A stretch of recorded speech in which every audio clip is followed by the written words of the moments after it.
তাছাড়া আমরা ক্যামেরা সেকশনে আসি, তাহলে ক্যামেরা সেকশনে ফোনটাতে আপনারা 50 মেগাপিক্সেল মেন সেন্সর পাচ্ছেন আর ফ্রন্টে 13 মেগাপিক্সেল ক্যামেরা দেওয়া হয়েছে। 50 মেগাপিক্সেল মেন সেন্সর দিয়ে মোটামুটি ভালো ছবি আসছিল। আমি আউটডোরে ছবি ক্যাপচার করেছি, আপনারা দেখেন যে আউটডোরে কেমন ছবি ক্যাপচার হচ্ছিল বা কেমন ছবি উঠছিল। তাছাড়া আমি হিউম্যানের ছবিও তুলেছি উইদাউট ব্লার, নর্মাল মোডে, এন্ড সেই ছবিগুলো মোটামুটি ভালো আসতেছিল, যদিও লাইটিং কন্ডিশন ভালো ছিল। তাছাড়া আমি বেশ কিছু পোর্ট্রেট মোডে ছবি ক্যাপচার করেছি, এন্ড পোর্ট্রেট মোডে এটার কাজ আমার কাছে ভালো লেগেছে। পোর্ট্রেট মোডের ছবিগুলো খুব সুন্দর আসছিল, এই ডিটেকশনও খুবই ভালো করছিল। আমি আপনাদের জন্য বেশ কিছু ছবি দিচ্ছি, আপনারা দেখতে পারেন। তাছাড়া কাছের যে অবজেক্টের ছবি তুলেছি সেগুলো আমার কাছে খারাপ লাগেনি, কিন্তু সেলফি ক্যামেরা আর একটু বেটার করতে পারতো। আমি সেলফিও দিচ্ছি বেশ কয়েকটা, আপনারা দেখেন, বাট সেলফিতে আমি একদম যে খুশি হয়েছি তা না, আর একটু বেটার তারা করতে পারতো। তাছাড়া ফোনটাতে আপনারা এনএফসিও পেয়ে যাচ্ছেন, এইটা একটা ভালো ব্যাপার। এবার যাক ব্যাটারি সেকশনে। ব্যাটারি সেকশনে ফোনটাতে আপনারা 5160 mAh এর ব্যাটারি পেয়ে যাচ্ছেন, মানে 5160 mAh এর ব্যাটারি রয়েছে এখানে, আর 45 ওয়াটের ফাস্ট চার্জিং আপনারা পাচ্ছেন। তারা বলতেছে 5 বছর ইউজ করলেও ব্যাটারিটা আপনাদেরকে almost similar kind of performance দেবে, বাট এটা সত্য নয়।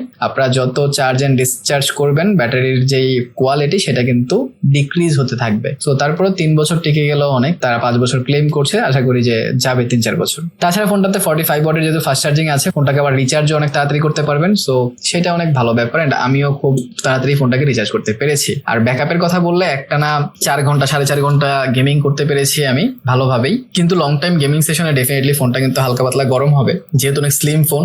সো এট দ্য এন্ড আমি যদি কিছু ভালো খারাপ দিক আরেকবার হাইলাইট করে দিই, ভালো দিক ডেফিনেটলি এটা ডিসপ্লে, দুর্দান্ত ডিসপ্লে। তাতে প্রসেসরটা আমার কাছে ভালো লেগেছে, এন্ড ব্যাক ক্যামেরাটা আমার কাছে পছন্দ হয়েছে। ফ্রন্ট ক্যামেরা আরেকটু ইমপ্রুভমেন্টের জায়গা ছিল, এখানে নয়েজ ক্যান্সেলেশন মাইকমি পাইনি, আর ডিজাইনটা আমার কাছে ভালো লাগে নাই। সো ভালো খারাপ দিক আপনাদেরকে আরেকবার হাইলাইট করে দিলাম। কিন্তু এই ফোনটাকে আমি সাজেস্ট করবো কিনা, ডেফিনেটলি সাজেস্ট করবো ভাই। এই ফোনটা 19,000 টাকায় one of the best deal বর্তমানে, অন্যান্য যত ফোন মার্কেটে আছে তার সাথে কম্পেয়ার করলে। তারপরে যদি আপনারা চান যে ভাই 20,000 টাকার মধ্যে তো টেকনো স্পার্ক 40 প্রোটাও জোস ফোন, তাহলে কিন্তু আমি আপনাদের কথা মাথায় রেখেছি। আমি এই ফোনটার সাথে স্পার্ক 40 প্রো এর একটা ফুল কম্প্যারিজন করে রাখছি ভাই, একদম ক্রেজি কম্প্যারিজন হয়েছে। সেইটা দেখে এরপর ডিসাইড করেন যে আপনি কোন ফোনটা নিতে চান।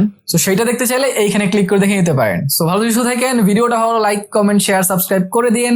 দেখা হবে পরের ভিডিওতে। টিল দেন, আল্লাহ হাফেজ।